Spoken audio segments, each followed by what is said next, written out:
오늘은 톡쇼의 진행자가 아니라 전직 국회의원으로서 새누리당 의원분들께 두 가지 말씀을 좀 드리고 싶습니다. 얼마 전 국회의장실에 점거가 있었습니다. 대한민국 의전서열 2위이기도 하고 국회의원들을 대표하는 분이기도 합니다. 우리가 우리 스스로를 부정하면서 스스로의 권위를 내세울 수는 없을 것입니다. 국회의장으로서의 정확한 입장이셨고 진실이 잘못됐다면 그 진실을 말로써 반박하는 것이 국회의원의 역할인 것입니다. 새누리당이 야당의 연습을 하고 싶으시다면 동물국회처럼 점거를 하지 마시고 필리버스터를 준비하십시오. 또 한마디 드리고 싶습니다. 새누리당의 이정현 대표가 교섭단체 대표연설을 하셨습니다. 여러 말씀을 하시면서 대한민국 사회의 모든 책임을 국회로 그리고 정치로 돌리셨습니다. 제가 지난 4년간 정치라고 하는 곳에서 몸담고 있으면서 느꼈던 한 가지가 있습니다. 정치를 비난하는 것으로 세상은 바뀌지 않습니다. 그리고 본인 스스로가 국회의원이시라고 하는 것을 인지해 주시면 좋겠습니다. 정치를 사랑하는 것으로 대한민국 사회를 바꿔나갈 수 있었으면 좋겠습니다.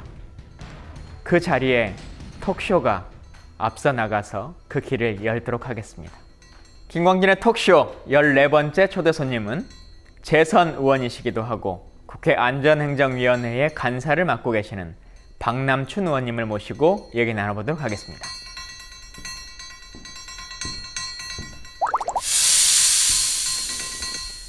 국민TV 조합원 여러분, 그리고 톡쇼를 사랑해주시는 시청자 여러분 반갑습니다. 김광진의 톡쇼 오늘 14번째 시간입니다.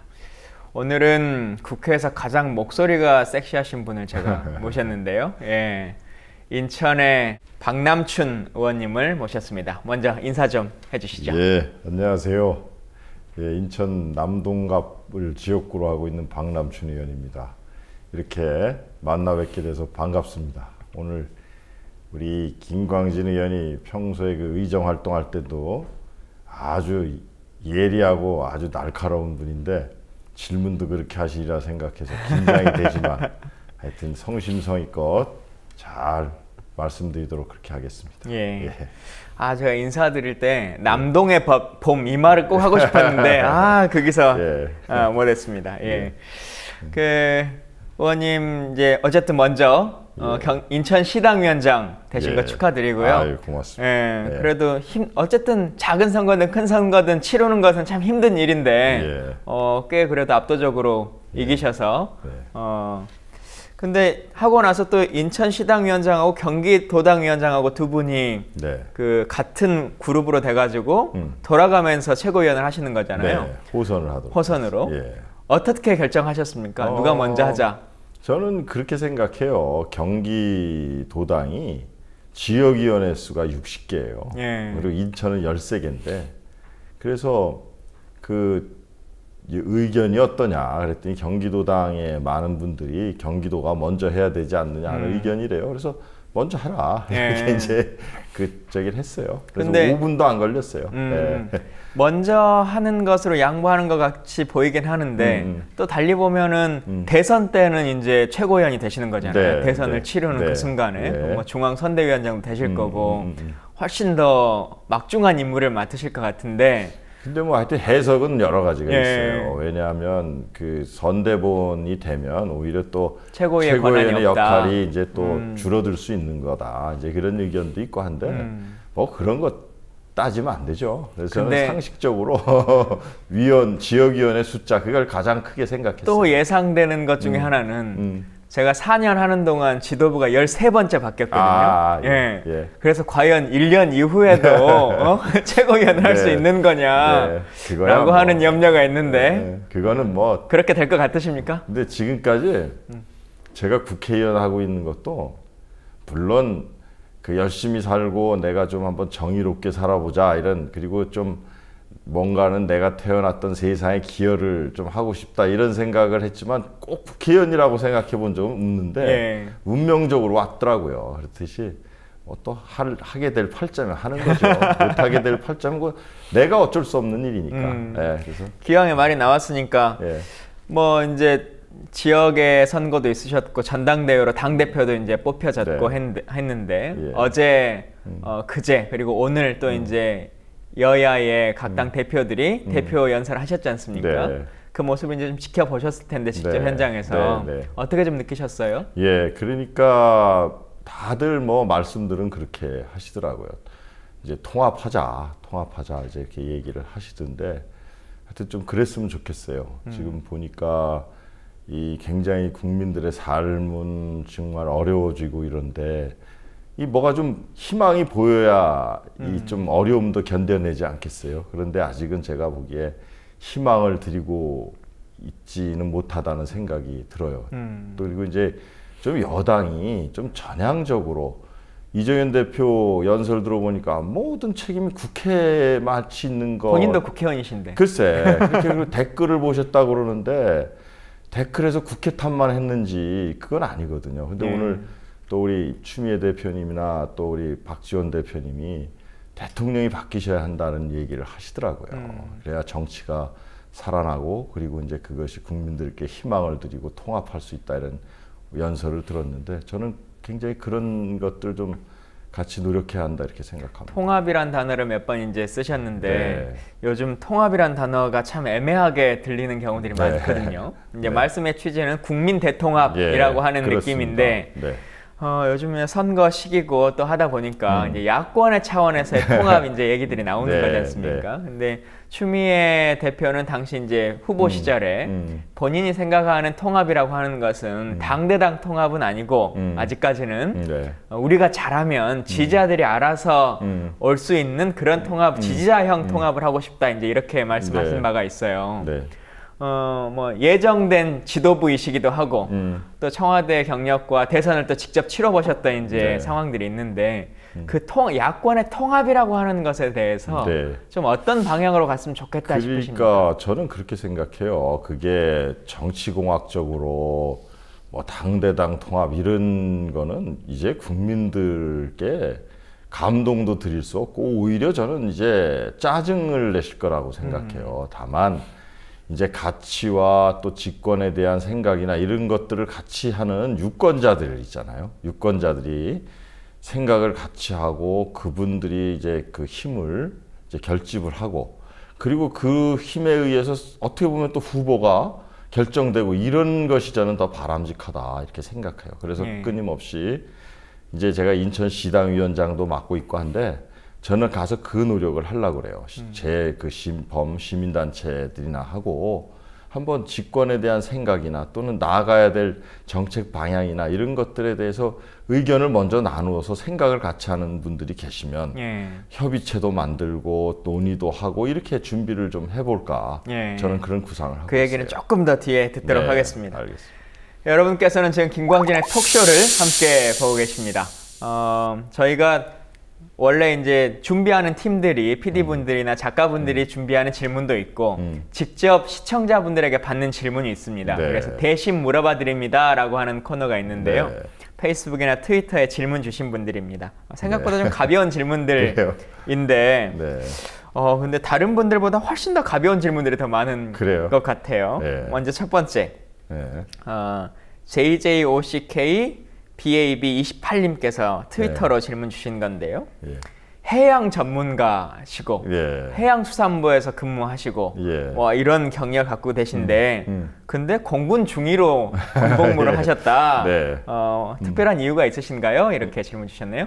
그러니까 이제 제가 근무는 행정고시를 이제 합격을 해서 이제 공무원 생활을 하게 된 거예요. 그런데 제가 고향이 인천이기 때문에 인천에서 바다를 보고 자랐잖아요. 그러니까 근무를 어디에 할래? 그러니까 부처는 제가 그 해운항만청을 선택했어요. 네, 그렇게 했는데 또 이제 막상 이제 1년 동안 수습을 마치고 군대를 이제 가야 되는데 군대를 갈 때는 그럼 군대도 가기 전에 고시를 합격하신 거예요? 그런 거죠.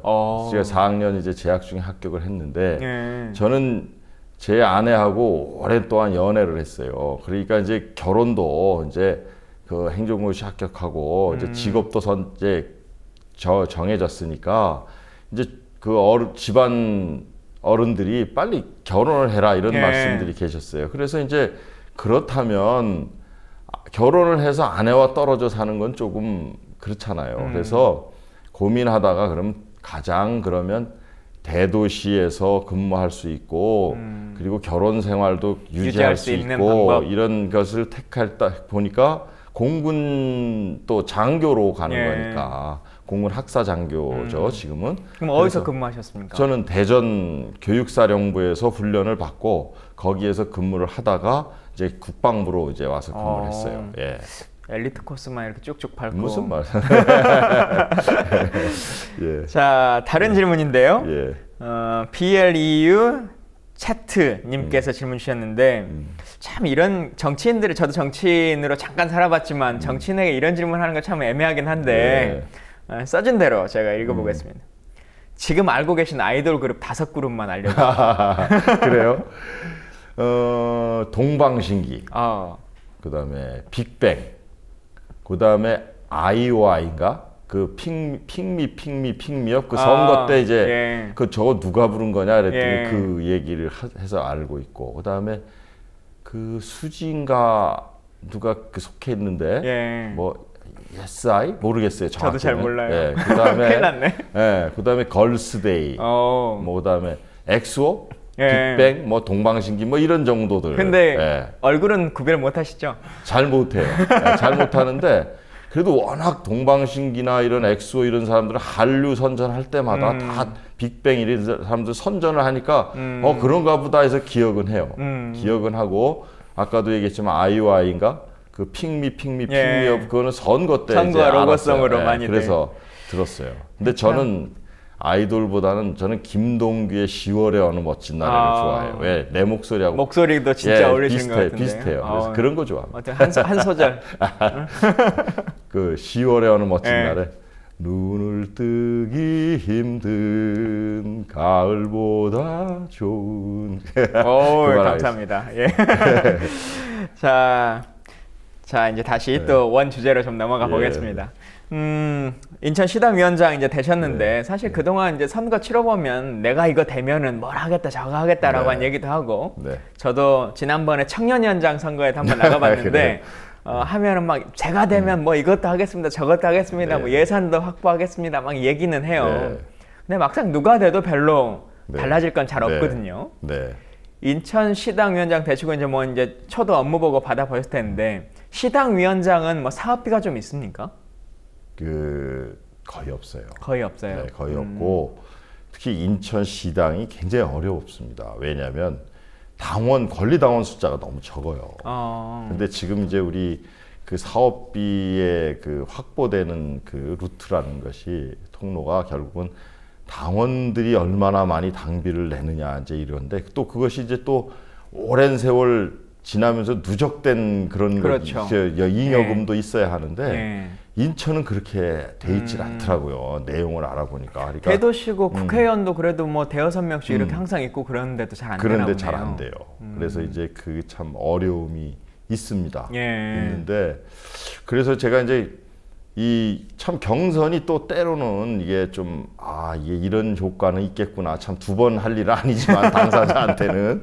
근데 경선을 치르면서 이렇게 한번 그 현실을 진단을 해보고 좀 나갈 방향에 대해서 이야기를 하다 보니까 우선은 당원 숫자가 적으니까 아무것도 안 되는 거예요. 그리고 이제 사업비가 없다 보니까 또 시당위원장님들이 역대 시당위원장님들이 이렇게 무슨 좀 의욕적으로 활동할 수 있는데도 제약이 있고 이제 이런 거예요. 그래서 이제 그런 거부터 좀 해야 되겠다는 생각을 하고 있습니다. 그러니까 고민해 오셨던 것들을 작지만 하나라도 좀 결과를 맺는 그런 정치의 모습들이 있으면 좋겠어요. 그래서 인천이 선거의 거의 바로미터라 그러지 않습니까? 인천에서 이기면 항상 이긴다고 뭐 다 그러는데 그렇게 인천에서부터 이겨서 대선에서도 승리할 수 있게끔 좀 기틀을 만들어주시면 좋겠습니다. 의원님은 전문 분야로 치면 뭐 지금 안행위원으로서 19대 쭉 계셨고 20대도 지금 안행위를 하고 계시고 간사를 맡고 계신데 그보다 더 전문적으로 느낌은 인사라고 하는 게 이제 의원님의 기본적인 느낌이지 않습니까? 네. 청와대 인사수석이라고 네. 하는 이미지가 강한데 네. 요즘 뭐 정부가 하는 인사의 모습들을 보면 네. 과연 정상적으로 운영되고 있는 건가라고 네. 하는 생각을 많이 갖게 돼요. 네. 근데 저희 같은 사람도 그런데 아마 의원님은 그걸 담당하셨던 분이니까 네. 더 그러실 것 같은데 더. 지금 청와대는 인사수석이 없습니까? 있어요. 어... 그 정진철 씨라고 예. 공무원 생활을 오래 하셨던 분이에요. 근데 이분을 사실은 언제 임명을 했냐면 그 안대희, 문창극 이런 분들이 총리로 이제 거론되다 다 낙마를 했잖아요. 예, 예. 그래서 제가 그때 운영위 때도 김기춘 비서실장님한테 이게 총체적으로 시스템이 없어서 그렇습니다. 그러니 인사수석을 좀 두셔가지고 미리미리 평상시부터 이렇게 승계 계획이나 이런 것들을 또 만들고 해야 되는데 그런 거를 왜 전 정부 참여정부 때 잘 돼 있던 걸 다 없애고 그러십니까? 처음 정부 박근혜 정부가 만들어질 때는 인사수석 제도를 폐지했었나 보네요. 그러니까요. 그 수석실을 그 유지한다고는 했지만 사람 임명을 안 했어요. 예. 안 하고 비서관 체제로 왔어요. 오다가 중간에 인사수석을 둔 거예요. 근데 수석 직제가 있었는지는 제가 좀 확인이 필요하지만 비서관 저기로 왔었어요. 예. 오다가 아예 이명박 정부 때는 수석을 없앴었고요. 이제 이렇게 그렇게 해서 이제 인사수석이 만들어졌는데 지금은 존재가 없어요. 왜 그러냐면 인사를 하고도 인사에 대해서 가장 많이 알고 있고 또 자기가 발굴했던 사람이면 인사 발표를 와서 기자들에게 자세히 설명을 해줘야 돼요. 요즘은 청와대 대변인이 하거나 그러니까 홍보수석이에요. 홍보수석이 하거나 하지 홍보수석이 않습니까? 하더라고요. 그러니까 네. 그런 것들이 봐도 이거는 뭔가 체계적으로 시스템에 의해서 인사가 되지 않는다. 이런 생각을 많이 하게 돼요. 뭐 저희들은 청와대 시스템 사실 잘 모르니까 네. 근데 인사 검증하면 정무수석 요즘 뭐 워낙 민정수석이 네. 워낙 유명해서 민정수석의 역할과 참여정부 당시에 네. 인사수석의 역할은 어떻게 차이가 있었던 건가요? 그러니까요. 그 참여정부의 인사 시스템도 결국은 그 전 정부의 과오나 이런 걸 최소화하기 위해서 그 고민을 해서 만든 거예요. 그 전까지 정부는 어떻게 됐냐면 민정수석실에 공직기강 비서관실이라는 데서 거기서 사람을 추천도 하고 검증도 다 했어요. 그러니까 뭐 한 사람만 딱 잡으면 그냥 뭐 웬만한 흠결을 갖고 있어도 이게 그 사람은 공직에 취임할 수가 있는 거예요. 그래서 그러다 보니 결국은 이 정권이 말기로 갈수록 많은 문제가 생겼잖아요. 그때 그 소통령이라고 그랬고 뭐 왕특보라고 그랬고 막 이런 문제들이 생겨서 그래서 생겨서요. 그래서 우리 참여정부는 이걸 그래서는 안 되겠다. 권력을 나누고 견제와 균형을 취해야 되겠다. 그래서 인사수석은 사람을 추천만 하는 거예요. 그리고 민정수석은 검증만 인사수석이 추천한 사람에 대해서 아주 면밀하게 검증을 하는 거예요. 예. 그래서 이것을 가지고 사전에 이게 또 교통을 해버리면 이게 또 왜곡될 수 있잖아요. 절대로 사전에는 의견을 못 나누게 하고 매주 목요일 오후 2시 10분에 인사추천회의라는 걸 합니다. 배심원 제도가 있어요. 예. 거기에 딱 모여서 그 검증 결과를 공개를 하고 이 사람 되느냐 안 되느냐 이걸 논의를 하는 거죠. 우리가 말로는 정권을 잡으면 네. 뭐 2만 개의 자리를 임명해 줄 수 있다 네. 막 이렇게 하지 않습니까? 네. 실제로 그런 자리들을 검증하는 건가요? 근데 물론 검증은 거의 다 해요. 그러니까 그 정도의 숫자의 자리들이 있습니까? 그러니까 그게 왜 그러냐면 별자리. 그러니까 스타가 되는 거예요. 경찰의 경무관 이상 또 각 부처의 국장급 이상 이런 숫자를 하면 굉장히 많죠. 예. 많지만 그러나 상당수의 권한은 위임을 해줘야 돼요. 어떻게 청와대가 그걸 다 합니까?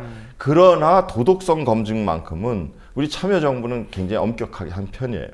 한 편이고 그리고 실제로 제가 보기에 청와대에서 직접적으로 임명하는 자리는 몇백 개 안 됩니다. 사실 그러니까 그거는 추천과 그러니까 검증을 동시에 청와대에서 하는 거죠.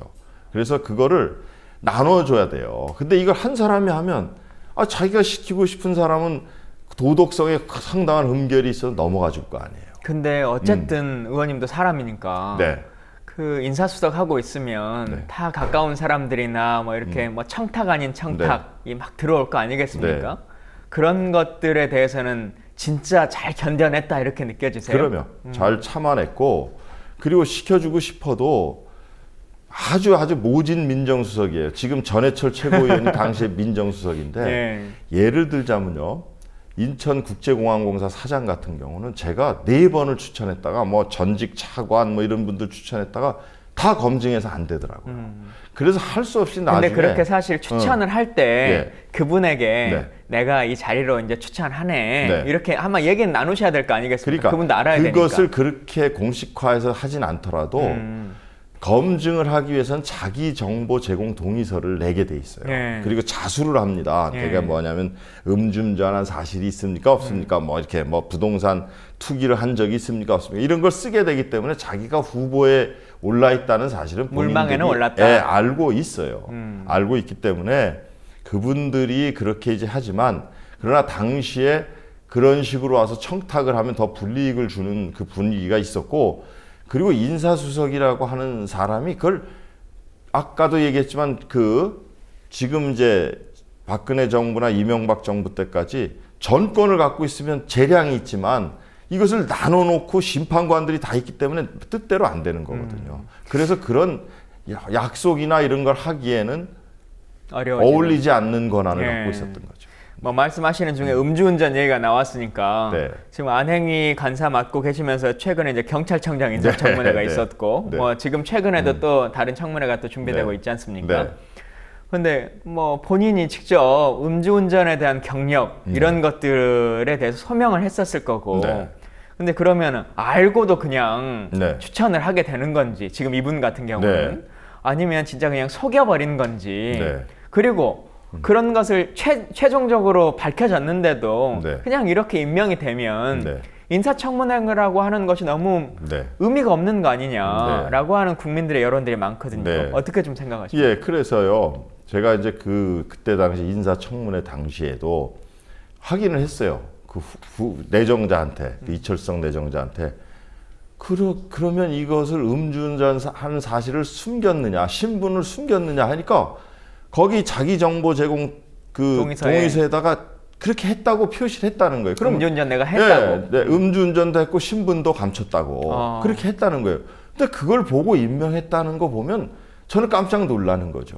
왜 그러냐? 경찰청장이 음주운전을 단속하는 자리 아닙니까? 예. 그리고 만일 그 이철성 후보자가 아닌 다른 사람이 그렇다면 경무관조차도 승진할 수 없는 흠결이에요. 그런데 그게 경찰 14만을 경찰을 총지휘하는 그 자리에 오르는 것은 적절하지 않잖아요. 그리고 국민들을 음주운전을 단속해야 되는 경찰이 그럼 음주운전에 적발된 국민이 납득하겠습니까?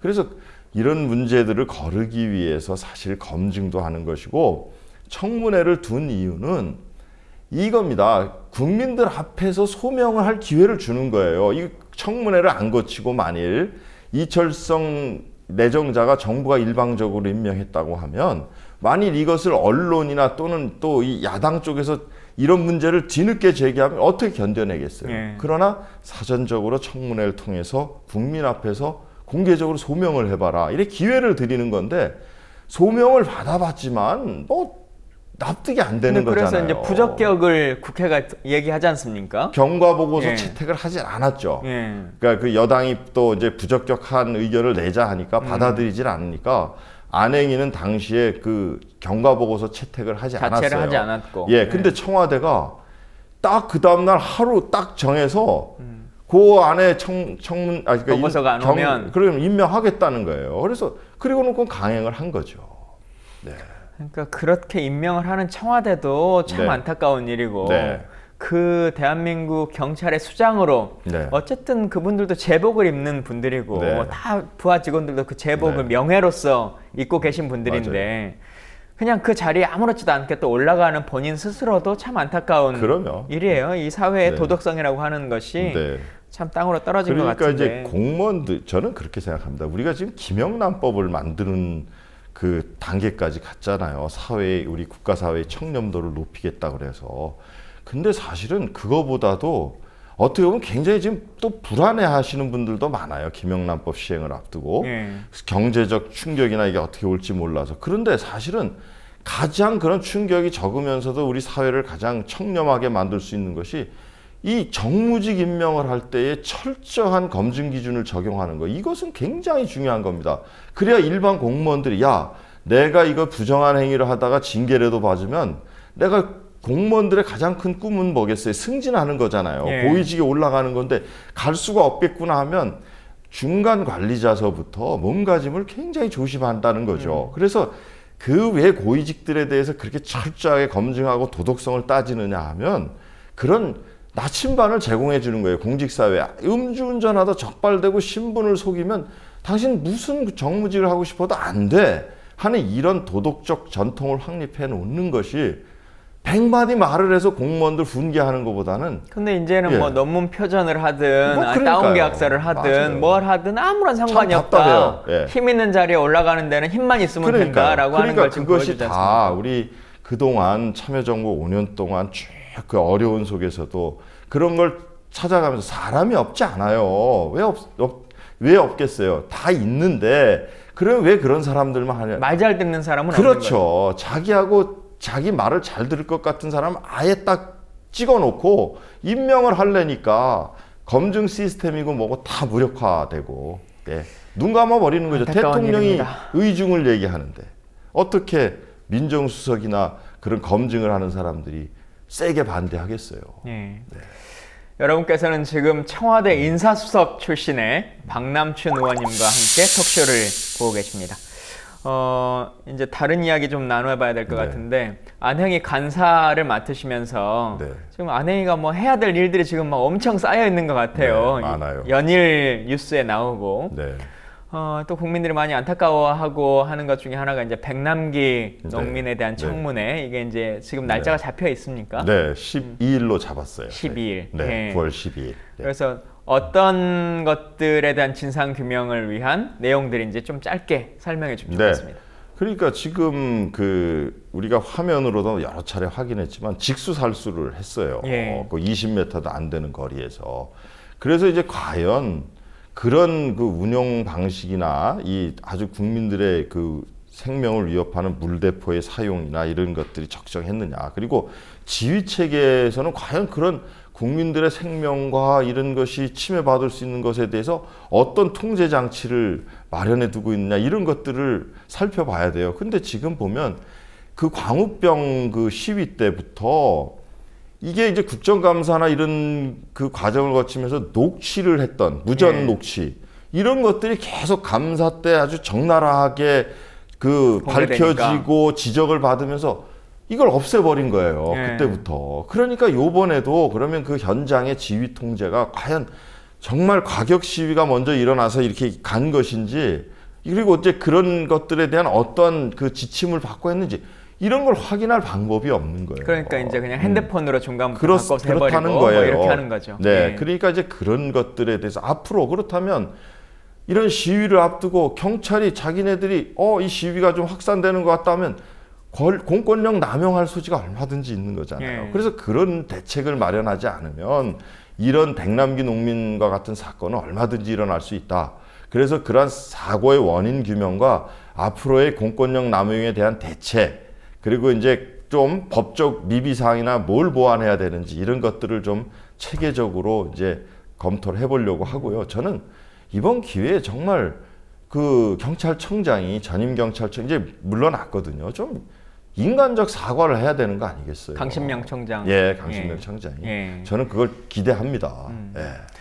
뭐 저도 집회 같은데 이렇게 많이 가보고 하면 뭐 재판부에서는 위법한 거다라고 네. 아무리 판결을 해도 네. 현장은 하나도 바뀌지가 않지 않습니까? 그렇습니다. 예를 들면 뭐 차벽을 세우는 네, 것도 안 맞아요. 된다고 해도 하고, 예를 들면 전경들 이름표 차고 다니라고 해도 아무도 네. 지금 안 차고 다니거든요. 맞습니다. 왜 이런 것들은 법이 지정을 해도 전혀 바뀌지 않을까요? 네, 저는 그러니까 이게 조금 이제 인식의 전환이 와야 되는데, 이제 경찰이라는 분들이 자기 그냥 그 임무 안수, 그리고 또 이제 딱 하나죠. 지휘관 자체가 이제 좀 인간적인 좀 생각을 좀 가졌으면 좋겠어요. 이 좀 편가르지 말고, 지금 시위 관리하는 거 봐도요, 어버이 연합하고 우리 이런 민중 집회하고 완전히 달라요. 예. 집회 시위도 사전에 그 신고 뭐 이렇게 하도록 돼 있는데 365일 그 어버이연합 경우에 이런 데는 다 집회 허가를, 그러니까 허가제는 아니지만 예, 사실상 허가제죠. 뭐. 글쎄요. 그렇게 돼 있는 반면에 그러면 저런 민중 집회나 앞두고 그럼 따뜻하게 다가가서 경찰청장이라도 좀 대표자들과 좀 간담회라도 하고 좀 이렇게 우리 좀 예. 우리도 이렇게 안 할 터이니 좀 그렇게 좀 서로 그쪽도 지킵시다 이렇게 좀 하고 우리도 준법 하겠어 이렇게 좀 인간적으로 따뜻한 좀 대화가 오가고 했으면 좋겠어요. 근데 아예 만나는 것 자체를 금기시하고 그리고 아예 그냥 타도의 대상으로 생각하는 예. 그 인식 속에서 어떻게 따뜻한 대처가 나올 수 있겠어요. 그러니까 저는 근본적 인식의 전환이 필요하다. 이게 다 같은 국민들이고 저분들 자체가 오죽 답답하면 절에 나왔을까라는 그런 또 애정 어린 마음 이런 것들이 뒷받침돼야 경찰도 저는 굉장히 그 따뜻한 대응을 할 거라고 보죠. 그러나 이제 책임 문제가 있고 이러니까 무조건 자기 임무 완수에 이런 데만 그 집중하다 보면 저는 인간을 도외시하게 된다 이렇게 생각해요. 아니 근데 다른 건 몰라도 법원에서 못하도록 한 것들 이런 지켜줘야죠. 것들은 좀 이제 좀 네. 제대로 지킬 수 있게끔 네. 국회가 역할을 해주셨으면 좋겠어요. 네, 최선을 다해서 예. 노력할게요. 안행희 관사 이제 그 전에 정청래 의원이 이제 맡으시면서 뭐 현장이 열릴 때마다 저희도 정청래 의원한테 전화해가지고 경찰한테 얘기 좀 해주세요. 네. 뭐 어디 길 좀 터주세요. 뭐 이제 이런 부탁 엄청나게 했었는데 네. 의원님도 그런 전화들 엄청 받으시게 될 것 같아요. 많은 편이에요. 네. 예. 네. 근데 참 그런 것들도 어떤 의원이 얘기하면 조정이 되고 아니고라고 하는 것도 어찌 보면 예. 참 슬픈 일이에요. 슬픈 일이에요. 국민 개개인의 목소리도 다 네. 전달될 수 있도록 해야 되는데 맞아요. 여튼 그럼에도 불구하고 사회가 아직 그 상황으로 있으니까 네. 안행위원 중에서도 의원님의 네. 역할이 상당히 클 것 같습니다. 열심히 하겠습니다. 현장에서도 예. 자주 좀 뵀으면 네. 좋겠습니다. 예. 예. 네. 의원님 개인에 대한 얘기를 좀 나눠봐야 네. 될 것 같은데 제가 뭐 의원님 이렇게 자주 만나 뵙고 하면 항상 하시는 말씀 중에 하나가 난 뼈노다 이런 말씀 이제 예. 하시는 네. 것 자주 접하기도 합니다. 네. 요즘 뭐 친노, 친문 이런 얘기들도 이제 많이 나오기도 네. 하는데 네. 언제부터 나는 뼈노다 이렇게 됐습니까?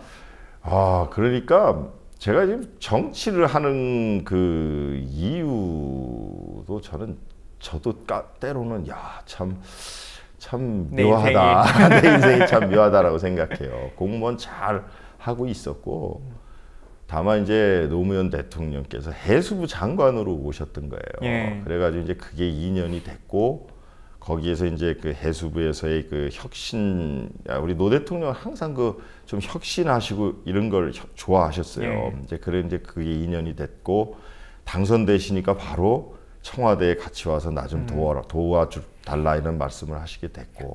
해수부 총무과장이면은 공무원 네. 급수로는 얼마나 되는 그게 거예요? 원래는 4급 내지 상급 복수직 부의사관이에요. 과장직이에요.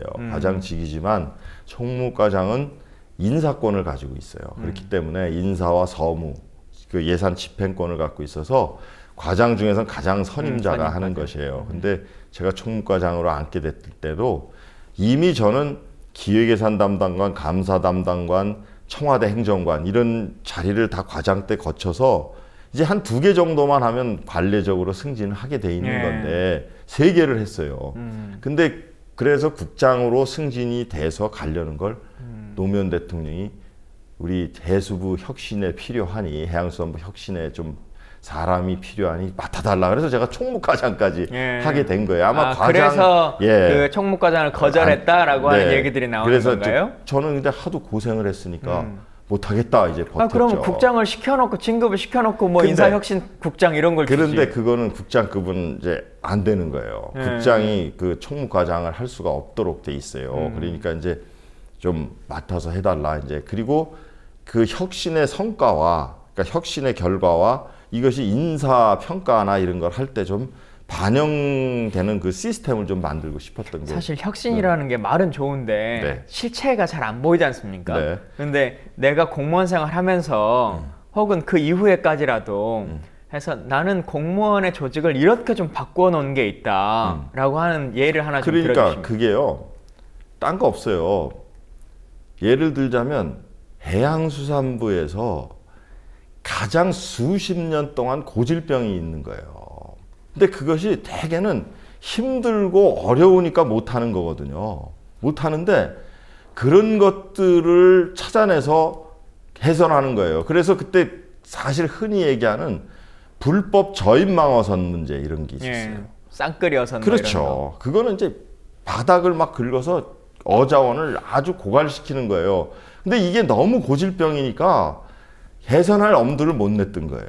그런데 이거를 한번 어떻게 해결하면 되겠냐. 막 이제 직원들 간의 토론을 통해서 개선책을 만들어냈고, 그것이 물론 해수부 장관 시절에 해결은 안 됐지만 그때 해결의 실마리를 마련해서 대통령 돼서 그걸 굉장히 근절시키는 이제 이런 것까지 가고, 그러니까 공직자들 스스로가 이 고질병이 뭐라는 걸 스스로 얘기하고, 드러내놓고 예. 그리고 거기에 대해서 우리들이 생각하는 해결책은 뭡니다라고 이야기하게끔 했던 게 노무현 대통령의 혁신의 방법이에요. 그래서 공무원은 기본적으로 우린 상하관계 그냥 지시하면 그것만 잘하는 것 이렇게 생각하는데 스스로가 생활하면서 느꼈던 고질적 문제를 드러내놓고 하자.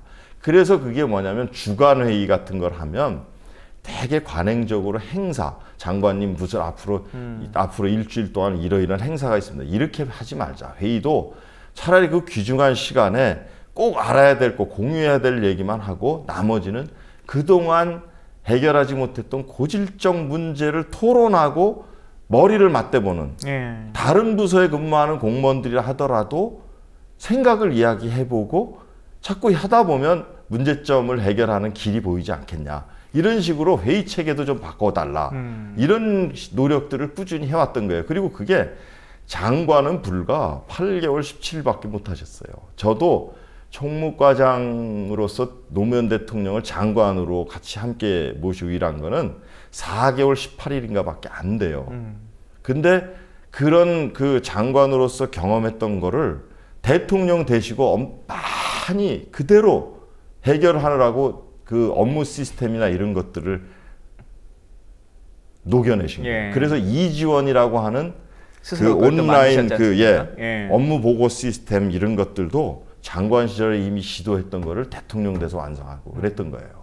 두 분의 인연이 이제 뭐 깊다는 걸 다들 아시니까 트위터와 페이스북에서 많은 분들이 비슷한 질문들을 주셨어요. 노무현 대통령에 대한 얘기들, 참여정부 때 이야기들 뭐 이제 다 주셨는데 시드브리스님 그리고 스마트 마이소울님 뭐 여러 분들이 주셨는데 몇 가지 모아서 제가 질문 드려볼게요. 노무현 대통령 같은 분이 뭐 대단한 분이죠. 능력도 좋고. 근데 이런 분이 상사로 모시기에는 참 별로 좋지 않은 분 중에 하나지 않습니까? 아닌데. 그렇지 않아요. 너무 일 욕심도 많고 꼼꼼하고 누구보다 잘 알고 뭐 속여 먹을 수도 없고 열심히 하고 뭐 이런 분인데 그래서 좋았다는 것 말고 진짜 이거는 진짜 해도 해도 너무했다라고 하는 건 뭐 어떤 거 좀 있으세요? 근데 제가 뭐 그런 게 없다 뭐 이렇게 하면 또 뭐 감싸게 하나 이렇게 하실지 모르지만 저는 이제 공직을 오래 해본 사람들은요 가장 모시기 좋은 상사가 정의로운 분이에요. 겉과 속이 같은 분이 좋아요. 그러니까 예를 들면 인사청탁하지 마라 그래 놓고 본인이 인사청탁 다 받아서 밑에 내려주면요 거기서 왜곡이 일어나는 거예요. 근데 노무현 대통령은 저는 거기에서 이분이 대통령 했으면 좋겠다라는 결정적 이제 그 마음을 먹게 됐는데 누구냐면 이제 예를 들면 A하고 B 항상 이제 인사 추천회의를 하면 최종 결재권자가 장관이기 때문에 가져갔어요. A하고 B. A는 행정고시 출신이고 저하고 동기생. B는 저하고 청와대 같이 근무했던 사람. A, B 중에 누가 좋겠나? A가 좋겠습니다. 왜? 우리 조직에서 오래 근무하고 경험도 많고 이분은 청와대에서 B는 왔기 때문에 조직이 좋아하지 않습니다. 그러니까 동그라미 하시더라고요. 들고 나오는데 아유 장관이 힘이 하나도 없어. 이렇게 얘기를 하는 거예요. 혼자말로. 그러더니 뭐라고 얘기하냐면 실은 B가 내 형님의 사돈이다. 부탁을 엄청 받았는데 마음이 있었다. 장관님하고 저밖에 모릅니다. 지금 B도 해도 됩니다. 이분도 경력이 충분해요. 그때 장관이 딱 결정하시고 내가 그럴 거면 아예 B를 했습니다. A로 하시죠. 딱 그럴 때 저는 공정하다. 그리고 국회의원들로부터 오는 인사 부탁을 딱 거의 저에게 전달하는 사례가 없어요. 이제 그러면 일하기 좋은 거예요. 공직자들이. 그런 겉과 속이 똑같게 그 부하 직원들을 대해주는 장관 이런 분들이 있으면 청와대에 가서 대통령이 되셔도 그게 안 변하시던가요? 똑같았어요. 그리고 다만 이제 우리 노 대통령께서는 가끔은 하시고 싶은 말이 많았던 거예요.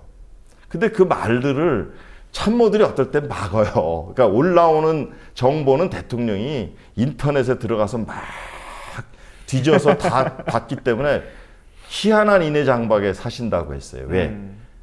들어오는 정보는 내가 열심히 노력해서 다 차단 없이 했는데 이미 알았는데 나가는 말은 참모들이 차단을 한다는 거예요. 이제 그런 좀 이 말씀에 대한 그런 이제 그 뭐라고 할까 때로는 저건 좀 참으셔도 되는데 그런데 본인은 그런 걸 통해서 좀 사회에 문제를 던지고 싶으셨던 거예요. 그러니까 요 근래 그 윤태영 연설기획비서관이 대변인이 대통령의 말하기란 책을 썼었는데 사실 그럴 때 좀 깜짝깜짝 이제 저건 좀 국회 가셔서도 시정연설 오셔가지고도 결국은 그 맨 뒤에 본인이 하시고 싶은 말 몇 줄 적은 게 기사화되고 그러잖아요.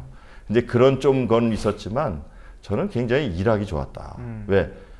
사실 공무원 생활하면서 장관이 시키는데 그것이 불법 부당한 일을 하게 되면 공무원도 신분의 위협을 느끼잖아요. 그렇죠. 내가 저거 따라서 했다가 이 사람은 언제 떠나버릴지 모르고 그런다고 나중에 시켰다고 말할 수 있는 것도 아니고. 그게 가장 큰 공무원들의 스트레스예요.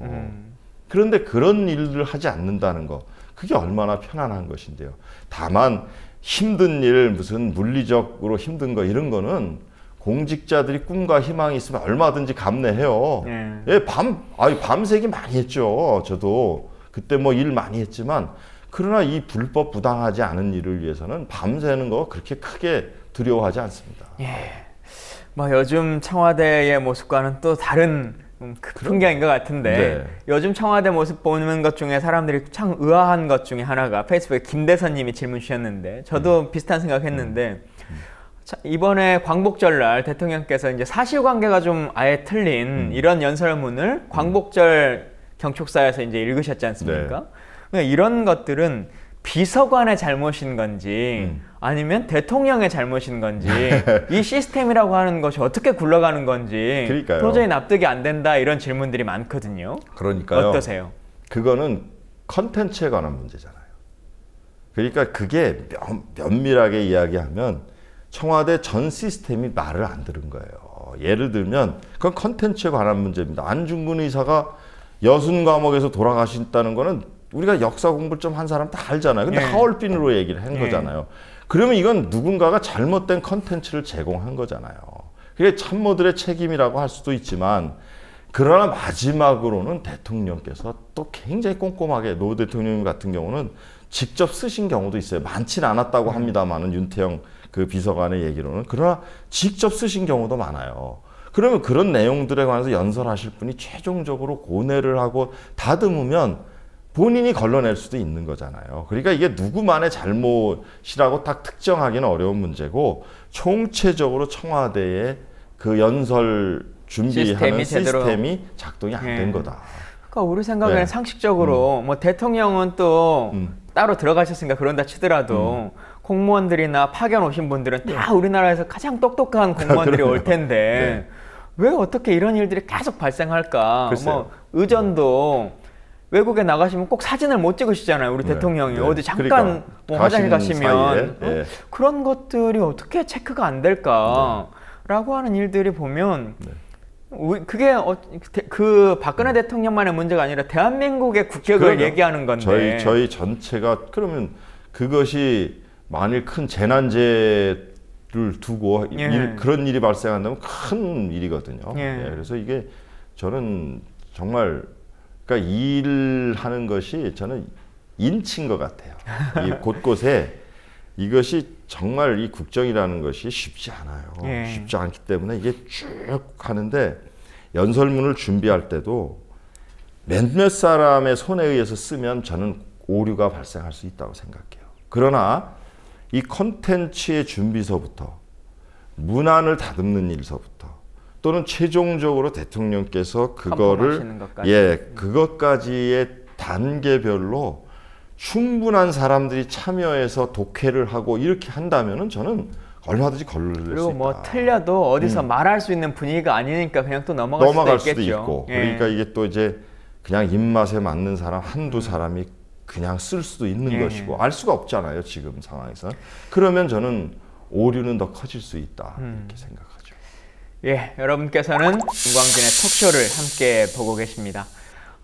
최근 들어서 톡쇼에 광고해 주시는 분들이 이제 많이 있으신데요. 정말 고맙고 감사하게 생각합니다. 최근에는 지난번까지는 충청남도에서 광고를 해주셨는데 이번에는 중고 자동차 매매를 하시는 분께서 톡쇼에 광고를 해주고 계세요. 여러분들께서도 많이 좀 함께 도와주시면 국민TV도 더 더불어 성장하고 김광진의 톡쇼도 더욱더 풍성해질 수 있을 것 같습니다. 많은 도움 부탁드리겠습니다. 이제 정치 얘기 좀 드려야 될 것 같은데 요즘 뭐 전당대 결과 끝나고 또 나왔고 또 그 이후에 이제 대선 플랜이 이제 가동되니까 가장 저희 당에서 많이 나오는 말 중에 하나가 이제 친노, 친문, 친문 독점 뭐 이제 이런 얘기들이지 않습니까? 새누리당 같은 경우는 박근혜 대통령을 가지고 계속 나눠 가지는 뭐 친박, 비박, 탈박, 먼박 해가지고 계속 나누는 프레임인데 저희는 가급적 친노로 묶어서 범친노, 범주류 막 이제 이렇게 언론들이 묶어 나간단 말입니다. 뭐 의원님은 근데 누가 봐도 친노이기도 하고 친문이기도 하고 뭐 스스로 뼈노라고 하기도 하는데 친노에 대한 정의는 뭐로 내리는 게 맞다고 보십니까?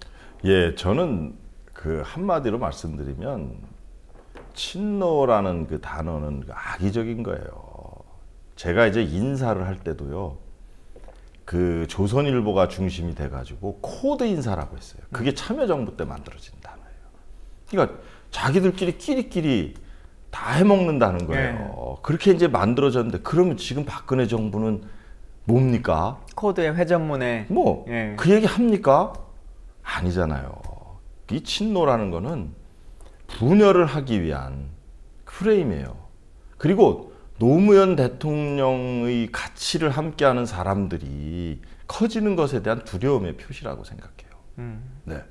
그러다 보니까 친노 패권 뭐 이렇게 얘기하잖아요. 제가 제 사례를 한번 말씀드려볼까요? 저는 뼈노입니다. 누구보다도 저는 제가 정치를 하는 이유도 뒤늦게 야 노무현이라는 정치인을 만나니까 세상을 저렇게 달리 볼 수 있구나.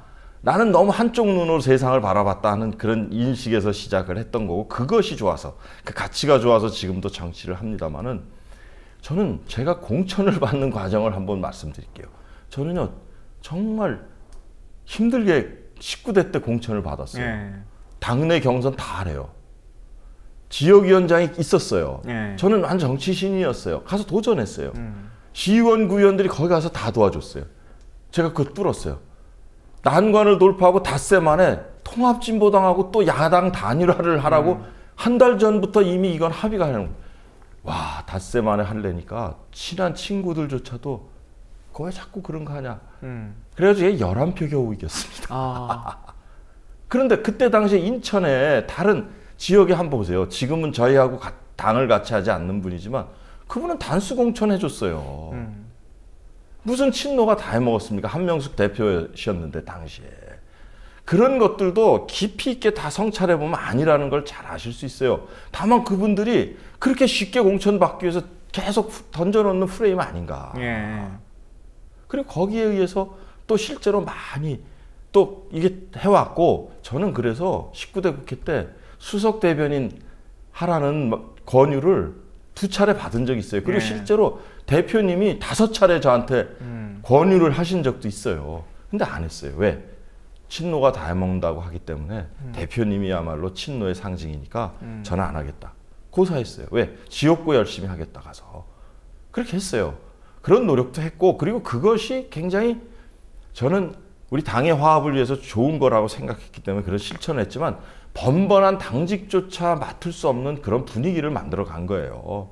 그리고 우리 지난 대선 때 제가 그 9명 중에 하나입니다만은 들어가서 열심히 제가 뛰면 얼마나 도움이 되겠어요. 그러나 친노라 빠지라 그래서 저희들이 스스로 물러났잖아요. 왜? 화합을 위해서 필요하다면 안 하겠다. 저는 지금도 그런 자세지만 그러나 그것이 정말 분열의 프레임이다. 결국 그래서 손 자르고 차포 다 떼고 뭐 이렇게 선거를 치르게 만들지 않습니까? 그렇습니다. 당대표도 없이 대선을 치르게 만들고. 그러니 후보가 시당위원장인 아들이 띄워줘야 되는데 안 띄워주니까 그 20일밖에 안 남은 선거운동 기간 중에 와서 시당위원장 설득하는 이런 광경이 벌어지면 어떻게 대선을 이기겠어요? 저는 그래서는 안 된다. 그렇게 생각합니다. 이 분열의 프레임을 우리가 속사정의 현실이긴 한데 언론 등을 통해서 만들어진 여론 그리고 어쨌든 또 다수의 국민들이 또 느끼는 것 중에 하나가 결국 이 판은 다 문재인이 자연스럽게 후보가 되고 그래서 무난하게 질 거다. 선거에 역동성이 하나도 없는 거 아니냐. 이제 이런 얘기들이 많이 있거든요. 근데요, 그거 굉장히 경계해야 되는데 누구를 상정하는 것 자체가 저는 벌써 그것도 분열의 프레임이라고 봐요. 자, 보십시오. 우리 최근 4번의 대통령 선거 한번 봅시다. 흔히 얘기하는데 뭐 이걸 뭐 대세론이냐 흥행론이냐라고 얘기합니다. 근데 우리 박근혜 대통령, 김대중 대통령은 대세론이에요. 그죠? 예. 전혀 뭐 누가 범접을 못했잖아요. 노무현 대통령, 이명박 대통령은 국민 참여 경선 또는 여론조사 방식에 의해서 진짜 그때는 이 생각했던 후보에서 역전이 됐던 거잖아요. 3%에서 시작해서 1등을 그러니까 해버린 거죠. 이것은 무엇을 얘기하냐면 대세론, 흥행론 이거는 본선 경쟁력과는 무관하다는 거예요. 무관한데 괜히 지대 막 그런 걸 상정해놓고 막 이야기를 하는 거는 또 하나의 분열하기 위한 얘기가 아니냐. 그러니까 지금 우리가 해야 될 거는 우리 당원 당규에 정한 시기와 방식 이런 것들을 준수를 하는 범위 내에서 최대한도로 누구에게 치우치지 않는 경선룰을 잘 만드는 거예요. 잘 만드는데 뭐 필요하다면 뭐 그 외부에 있는 인사들을 모셔다가 원탁을 구성할 수도 있는 거고 그런 일을 해나가는 것이 중요한 것이지 닥치지도 않은 일 그리고 과거의 역사적 경험에 의해서 진짜 검증되지도 않은 이야기를 가지고 단정을 해서 막 이야기하고 그것이 우리 당은 이런 형세가 형성돼 있으니 이거는 흥행에 문제가 있으니 막 흥행론으로 가야 됩니다 하는 건 또 지지자들 간의 분열을 가져올 수 있고 당원들 간의 균열을 가져올 수 있는 그러고 거예요. 보니까 당사자가 오셨으니까 이걸 하나 꼭 질문 드려야겠네요. 예. 문재인 후보에게 가장 많이 듣는 말 중에 하나가 이 사람이 비서실장을 하면서 호남 사람들을 전부 다 인사해서 배제시켰다. 이게 부산 경남 정권을 만든 거다라고 하는 얘기지 않습니까? 근데 그렇게 했으면 결국은 인사수석이 이제 그 일을 한 건데 어떻게 생각하세요? 너무 그 억울해요. 예. 너무 억울해요. 이유가 자 우리 공무원 사회를 이 딱 뭐라고 할까 통제한다, 장악한다고 하는 게 흔히 시쳇말로 이제 그렇게 얘기하는 게 인사감사 예산 아닙니까? 그런데 참여정부 한번 면면 한번 보세요. 제가 인사수석 3번째 인사수석인데 제 앞에 2분이 누굽니까? 정찬영, 김한기 수석이에요. 이분들은 더 정권척이라 저보다 더 막강했어요. 다 호남 분들입니다. 그죠? 그 다음에 예산처 장관이 정부의 예산을 거의 편성하잖아요. 누구였습니까? 장병환, 임상규 다 호남 분들이에요. 감사원장 누구셨습니까? 전윤철 감사원장이에요. 그리고요, 저는 가장 지금 억장이 무너지는 게 호남 고속철 KTX 그거 누가 그렇게 지금 그 번듯하게 달리게 했느냐는 거예요. 저는 호남에 가서 깜짝 놀랐어요. 작년도 국감을 갔더니 호남 정치인 108명이 서명을 해서 그게 됐다고 그렇게 막 이야기를 하고 다니시더라고요. 근데 저는 그 자리에 배석했던 사람입니다. 결정을 하는 그 자리에 배석을 했었던 사람인데 노무현 대통령이 그때 당시에 기획예산처 장관들이 와서 그 사업의 타당성 검토를 하잖아요. 1.0이 안 나오면 안 되는 거예요. 그런 얘기를 계속 보고를 할 때 대통령께서 그런 말씀을 하셨어요. 달걀이 먼저냐 닭이 먼저냐의 논쟁 아니냐.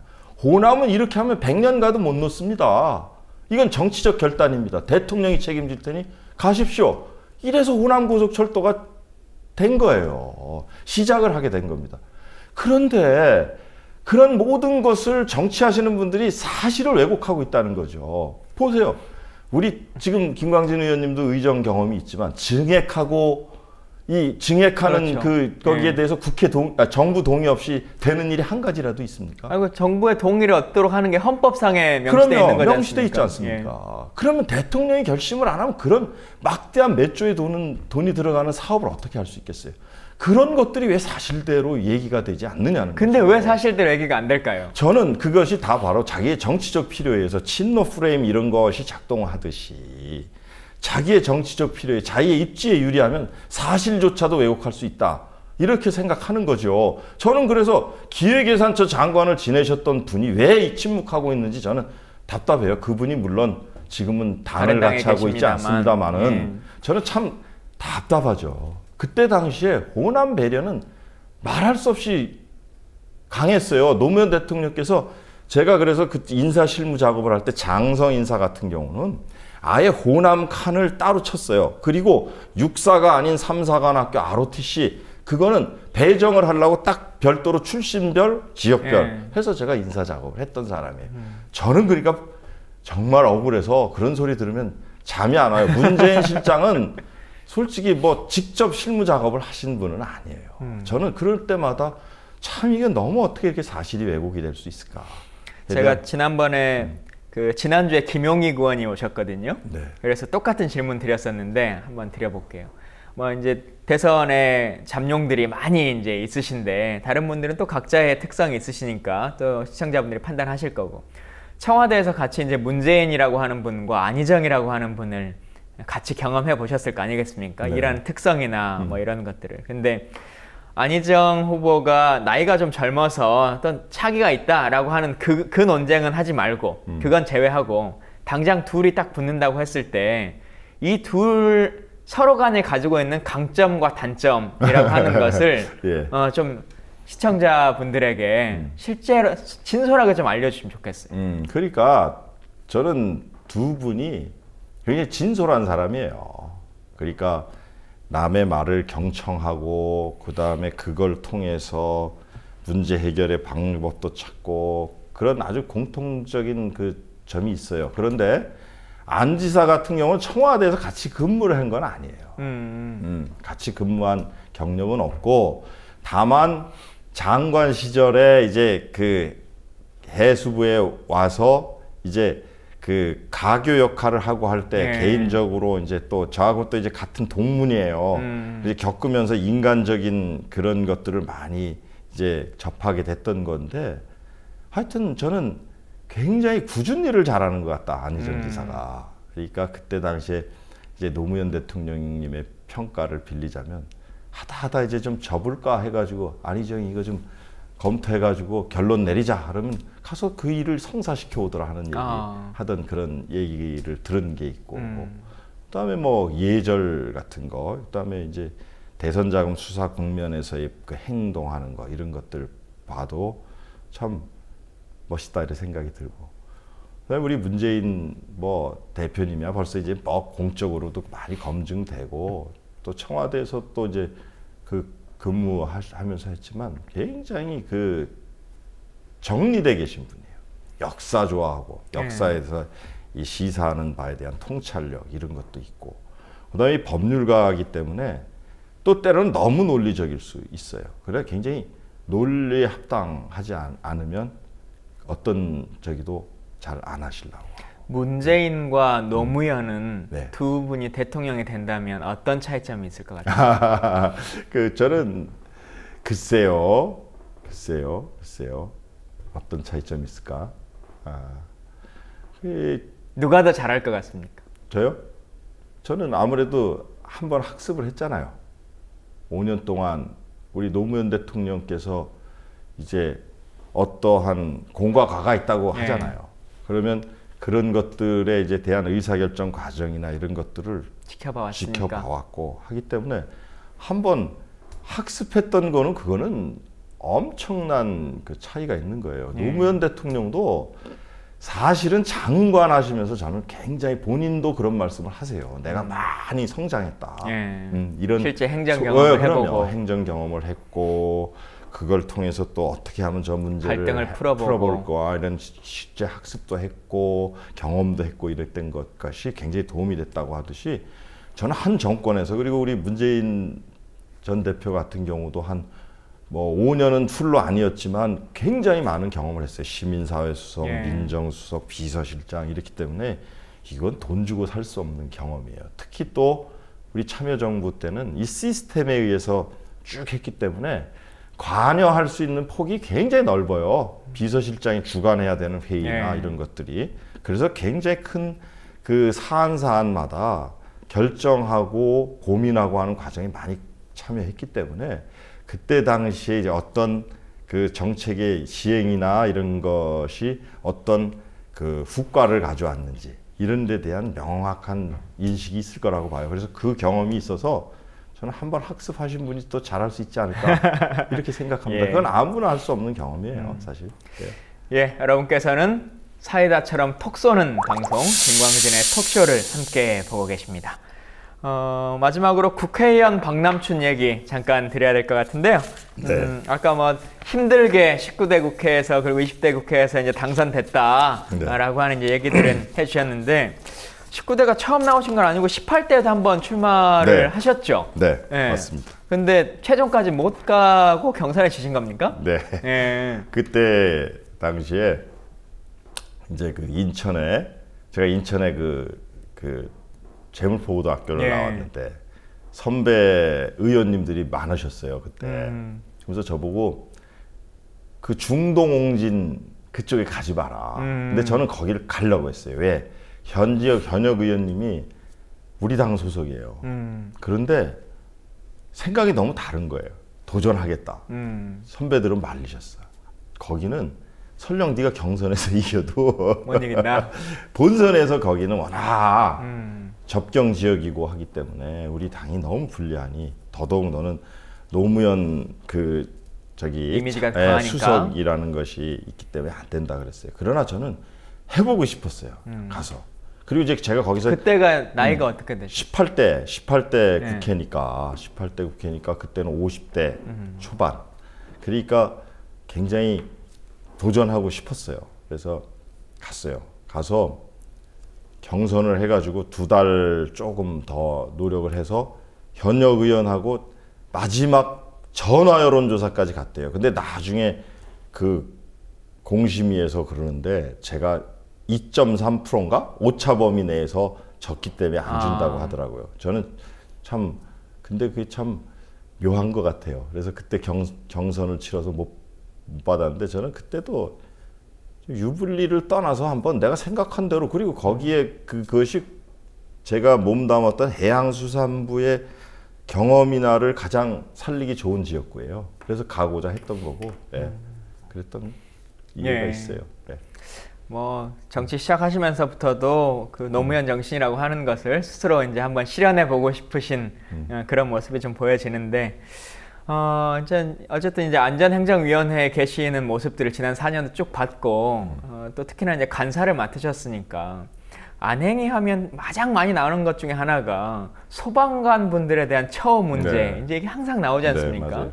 뭐 보니까 그 최근에 소방관 처우 개선을 위한 법안도 내고 하셨던데 네. 국가직으로의 전환 이거는 어려운 일입니까? 그거는 이제 하여튼 여러 갈래에서 얘기들을 하는데 우선은 정부 여당이 동의를 하지 않아요.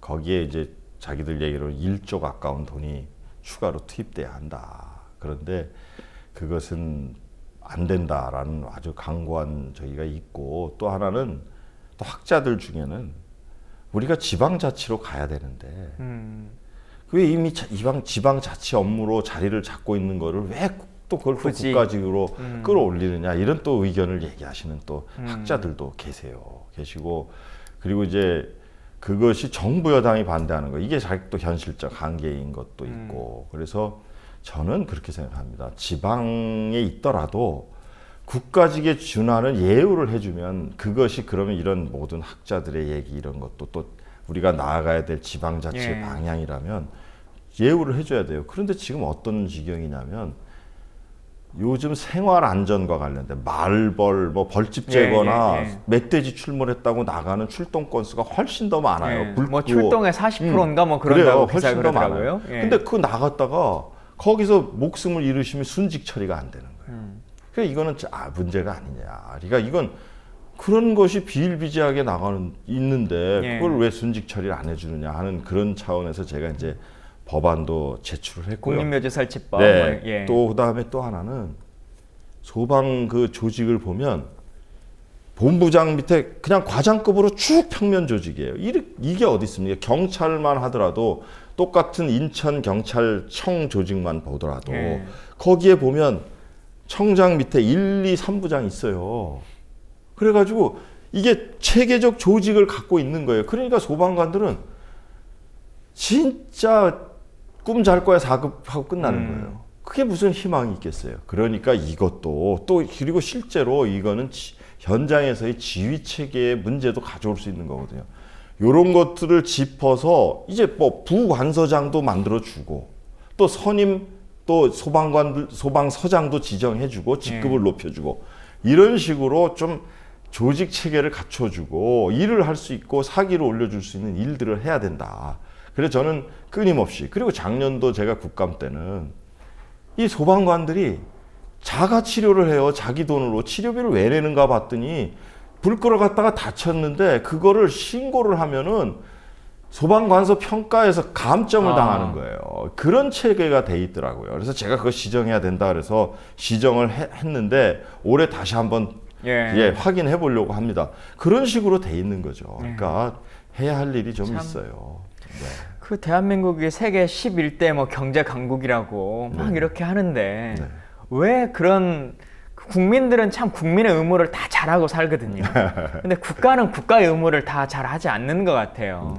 그런 것들 하나하나 좀 잘 챙겨주시면 좋겠는데 20대에 그 상임위 정하실 때도 스스로 안행이 가야겠다 이렇게 판단하셨어요? 저는 사실은 지난 4년간 해서 좀 국토교통이나 이런 데 가서 좀 또 한번 사업부서에서 이제 일을 하고 싶은 생각도 있었지만 안행위를 빠지진 않았어요. 빼뜨리진 않았고 저는 이제 우리가 나아가야 될 방향이 지방자치라고 생각해요. 지금 우리나라가 왜 이렇게 그 한 사람 손아귀에 의해서 확 이렇게 대통령 그 선거에서 이기고 지는 것에 따라서 all or nothing이잖아요. 이런 처제가 됐는가를 보면 물론 헌법상 권력구조가 그렇게 돼 있는 것도 있지만 지방자치가 안 돼 있는 거죠.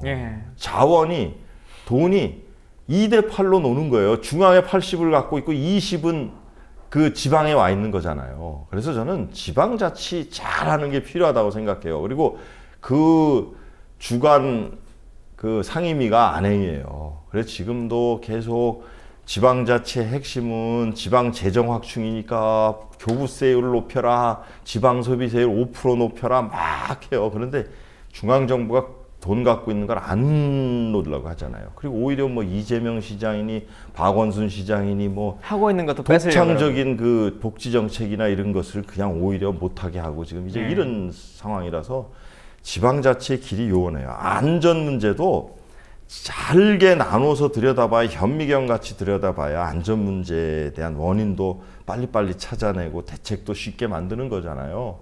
그래서 저는 안행위에 있으면서 지방자치 빨리 해야 되고 이런 쪽으로 강화해야 된다는 계속 그런 질의도 하고 또 기회 있을 때마다 강의도 하고 그러고 싶어요.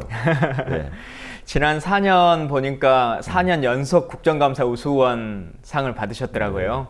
이제 조만간에 국정감사가 또 이제 시작되는데 재선됐으니까 혹은 간사니까 빠지지 마시고 국민들을 위해서 대신 끊임없이 물어주시고 또 답을 찾아서 많이 좀 진실을 알고 싶어하는 국민들에게 알려주시는 일들 해주시면 좋겠습니다. 네, 열심히 할게요. 시간이 거의 다 되긴 했는데요. 마지막 질문 하나 트위터로 JJOCKBAB님께서 28님께서 질문해 주셨는데 혈안이니까 저도 좀 궁금하기도 해서 해수부에서 오래 근무하셨고 항만 전문가이신데 한진해운 사태에 대해서 좀 일반인들이 쉽게 알 수 있게 좀 설명해 주시면 좋겠다.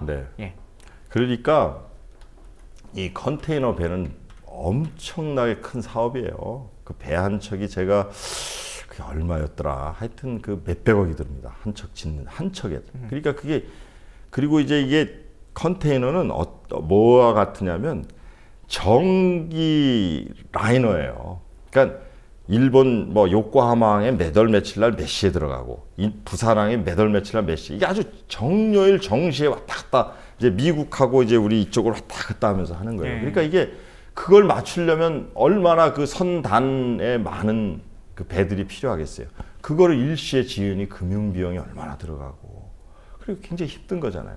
근데 이게 해운 산업의 특성이 뭐냐면 긴 불황, 짧은 호황이에요. 그러면 이게 대비를 했어야 되는데 이게 호황기에 벌어놓은 돈이나 이런 것들은 배 짓는데 다 써버리고 막 그냥 용선해드리고 그냥 당장 그러다 보니 불황에 대비를 못한 거죠. 그러면서 중국이 해운 산업에 뛰어들고 싼 노동 인건비 가지고 되려드니까 경쟁력도 약화된 거고. 근데 여튼 그런 기업의 판단으로 회사가 어려워졌는데 이걸 굳이 국가가 국민의 세금을 모아서 지원해야 되냐라고 하는 것에 대해서는 어떤 입장이세요? 그래요. 저도 그 지금 해운 산업이 사실 이게 한두 번은 아니에요. 해운 산업 합리화, 조선 산업 합리화가 거의 반복됩니다. 그럴 때마다 이게 정부 돈을 넣어서 살리고 이렇게 해왔어요. 그러나 사실은 책임을 물어야죠. 1차적으로는 저는 사업가에게 책임을 물어야 한다고 생각합니다. 그러나 이것이 지금 또 당면한 이 문제나 이런 것들을 이런 상태로 놔둘 경우에 우리 신용도에 관한 문제, 국가 신용에 관한 문제 이런 것들이 있기 때문에 그런 것들도 감안해서 어느 정도 국가적 책임도 같이 가야 된다. 그러나 저는 우선적으로는 이건 사업주의 책임이죠. 사업주의 책임이고 사업주가 자기 할 수 있는 모든 도리는 다 해야 된다. 그렇게 따지면 우리 통닭집 망하면 다 지원해줘야죠. 4조 뭐 대우조선해양에 준 4조 몇천억이면 그거 몇만 개를 살릴 수 있는 거잖아요. 그런 그 또 논리도 작동될 수 있는 거기 때문에 그분들에게 책임을 지우고 그분들이 해야 할 일은 이행하게 하면서 그러나 또 이것이 국가의 그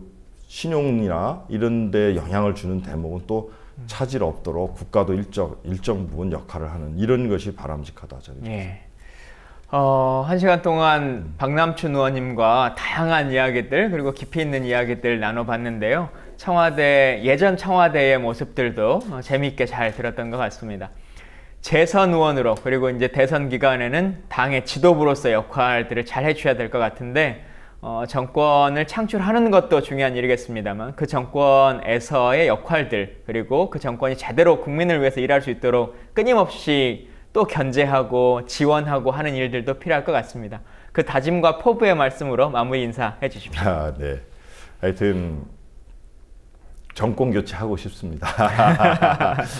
제가 한때는 그 청와대에서 제가 한 7년 가까운 경험이 있어요. 그래서 이제 각 청와대가 어떻게 일하고 있는가는 아주 속속들이는 몰라도 굉장히 그 깊이 있게 좀 아는 편이라고 생각합니다. 그래서 특히 대통령 잘 뽑아야 합니다.